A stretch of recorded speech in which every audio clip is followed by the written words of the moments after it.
Ginabangungot gihapon ko tungod sa kaabusado sa akong amahan. Maayong adlaw kanimo DJ Sam, ingon man sa imuha mga suking tigpaminaw. Tawagan na lang ko sa pangalang DZ. Taga Antipas North Cotabato gid ko, didto ko gipanganak. Apan nagpuyo na ko karon sa Rafael, Maa, Davao City. Minyo ko DJ Sam og 32 anyos ang akong pangidaron. I-share lang nako ang akong kaagi ni adtong bata pa ko. Usa gyud ko ka farmer DJ Sam. Akong mama ug papa nagataping og rubber tree. Mangoleksyon o nag-harvest og guma, mais ug uban pa nga trabahoon sa bukid. Mao nang nakaingon gyud ko nga kugihan gyud ang akong mama DJ Sam. Apan ang akong papa bisyoso. Mao nang ang income nila kulang pa sa utang sa tindahan. Puros ilimnong makahubog ang utangon DJ Sam. Nagani usahay na wa misudan bisan bag-o pang harvest. Kay mas unahon pang ilimnon og mas gipalabi pa nga naay pangtagay kauban sa barkada ang akong papa. Pag uli niya no, wa na'y marimit. Maunang nangapas mo gyud mi. DJ Sam, kusog pod mangulata ang akong amahan.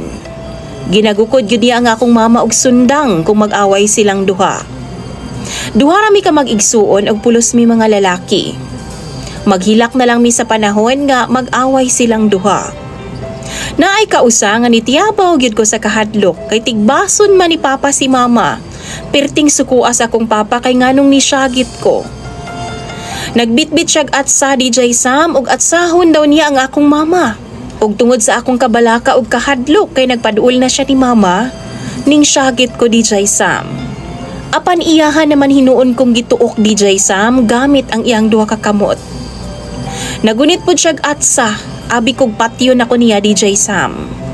Na-trauma gyud mi. Feeling na ako no why pagmahal ang akong papa sa akua, kay nabuhat man niya ang pagtuok nako. Kada away nila mangurog nako DJ Sam, kay nagunit man day na siya glagaraw. Makita na ako DJ Sam nga mas palangga pa niya ang akong manghod kaysa sa akua. Naay usa ka adlaw ni ana naka-realize na akong mga biyaan ang akong amahan kay wa na gyud siya makaagwanta. Gipangutana mi niya kung mukuyog ba mi. Syempre manguban gyud mi DJ Sam. Nakaplano na daan ang tanan kadlawon pa lang manglakaw na mi pa Davao. Anang gabiin ang hipos na si mama sa among mga sinina ug gitaguan niya sa kawayanan para hapito na lang namo anang pagkakadlawon DJ Sam. Pagkaugma ang akong amahan, dugay-dugay pod nilakaw mga 6 AM kay gihulat ang akong mama. Aron mag-uban daw sila mananggi og mais. Duha sila kay pakyawan man DJ Sam. Giingnan niya si papa nga una na lang kay musunod ra ko. Kato nga time nilakaw gyud mi DJ Sam. Sa among paglayas, dunagyoy nakakita nga silingan ug nag-alsa migbag kauban si mama. Abi gani na akong masakpan nami pero success. Naabot mig Davao. Abi na ako DJ Sam, okay na ang among pamuyo. Diretso biya mi sa akong iyaan nga igsuon sa akong mama ug didto na mi nakipuyo. DJ Sam, dili lalim ang among kahimtang. Grabing lisura. Pasmo gyud mi. Siguro nagpait lang yun og nagkinuripot lang ang akong auntie.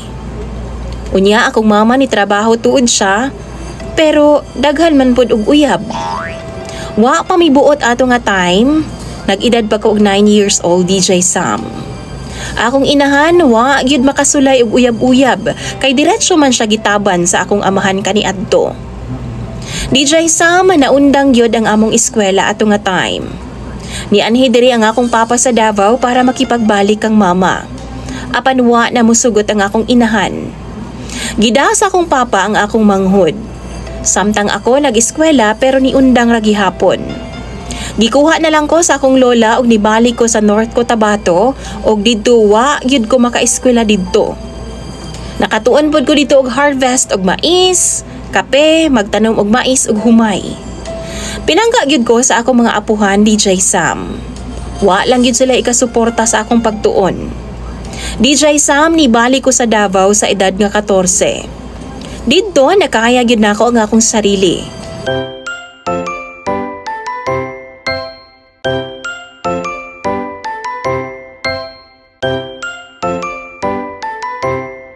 May gani no nakuha sa akong mama pagbalik ang akong manghod sa kamot sa akong amahan.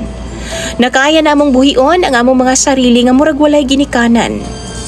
May nalang gani na ibay nga nakuha ang akong uncle ug auntie sa squatter area. Ug kami usa ang gipapuyo. Ni graduate ko grade 6, 15 years old ug nahimong working student o self-supporting student. Nangatabang ko DJ Sam. Ni graduate ko nga wise suporta sa ginikanan. Dili ko gwapa DJ Sam, actually kusog kaayo mang bully ang ako mga classmates before ug tawgon ko nilag pangit. Pero nakaana gihapon ko nga swerte ko kay talented nga pagkatao. Gipangandoy na ako nga unta makahuman ko sa pag-eskwela bisag high school lang ug giampo na ako sa Ginoo nga unta di ko makabaton og bana nga parehas sa akong papa ug batasan. Wa ko mangandoy nga ma-broken family. Ginungog yun ang akong pag-ampo DJ Sam sa Ginoo. And yes, nakabaton yun kog bana nga why bisyo. Bahalag pobre mi. Importante na atiman namo pag-ayo ang among tulo ka mga anak. Nakapaeskwela mi og tarong og nakabaton og buo nga pamilya og kasal pagyud ming duha. Ang ako arag yung pangutana DJ Sam kining gibati na ako nga nerbyos. Dala ba ni sa kaagi na ako nga trauma sa akong mga ginikanan sa gamay pa ko? Kay nausahay atakihon ko og mangurog ko magbinhudayon ako mga kaunuran. Pasaka na sa akong ulo. Naay kausa gitabang gyud ko kay naglugos ko ginhawa og na-paralyze. Ingon man nahiwi ang ako mga kumingking. Dali ra gyud ko magnerbiyos. O ginaurom pagid ko DJ Sam, di ko kalihok. Resulta ba ni sa binuhatan sa akong amahan sa una? Maghulat ko sa inyo ha mga tambag sa imo mga listeners ug viewers DJ Sam. Basig dunay makatubag nining akong problema karon. Basahon ra nako na tanan sa comment section. Imong sender, DZ.